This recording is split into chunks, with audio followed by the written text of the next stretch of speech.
کا جو ہے وہ فائدہ ہو سکتا ہے، لیکن یہ سارے کام حکومت کرنے کے لیے تیار نہیں ہے، اور جھوٹے اعداد و شمار سے قوم کو بیوقوف بنانے کی بات کی جا رہی ہے۔ ہم جب گروسری سٹور پہ جاتے ہیں، کریانہ سٹور پہ، تو ہمیں پتہ چلتا ہے کہ مہنگائی کم ہے یا زیادہ ہے۔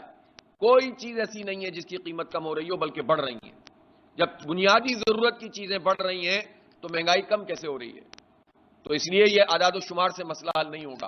حکومت کے پاس یہ موقع ہے کہ جب وہ آئی پی پی سے کچھ سے بات ہوئی ہے اور کچھ سے مزید کر رہے ہیں تو اس عمل کو تیز کرے، اور اس کا براہ راست اثر ہماری بجلی کی قیمتوں میں پڑنا چاہیے۔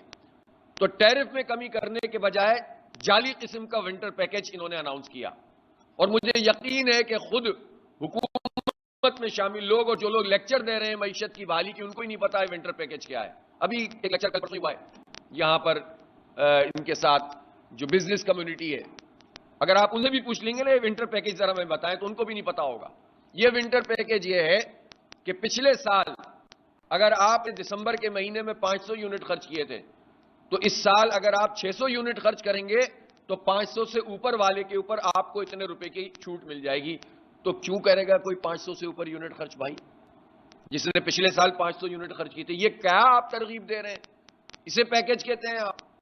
اور اس میں بھی 25% سے زیادہ اگر یونٹ زیادہ ہو جائیں گے آپ کے پچھلے یونٹ کے مقابلے میں تو پھر بھی چھوٹ نہیں ملے گی۔ اس کو ونٹر پیکیج کہہ رہے ہیں، جو غلط ہے بالکل۔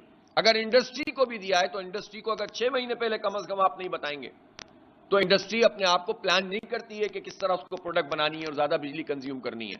پھر گیس کی فراہمی اور ان انٹرپٹڈ فراہمی کے بغیر یہ کیسے ممکن ہے؟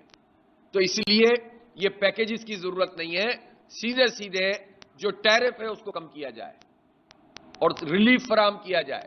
کاٹن انڈسٹری بیٹھ گئی ہے، بڑی انڈسٹری خراب ہو رہی ہے، ایکسپورٹ مشکل ہو گئی ہے۔ پھر تنخواہ دار لوگوں کے اوپر جو ٹیکس ہے وہ ٹیکس یہ کم کرنے کے لیے تیار نہیں ہو رہے۔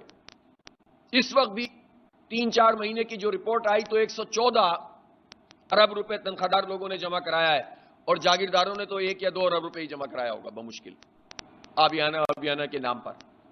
ابھی اس وقت انہوں نے کہا کہ ہم زرعی ٹیکس لگائیں گے، 1 سال پہلے کہا، پھر بجٹ کے موقع پہ کہا 2 مہینے میں لگائیں گے، پھر جو ہے کہا کہ اب ہم 1 جنوری سے لگائیں گے۔ پنجاب اسمبلی میں جب زرعی ٹیکس کے اوپر یہ بل ٹیبل کرنے لگے تو افسوس کی بات یہ ہے کہ وہاں پاکستان پیپلز پارٹی اور پی ٹی آئی نے اس کی مخالفت کی۔ ہم یہ کہتے ہیں کہ عام کسان کے اوپر یہ ٹیکس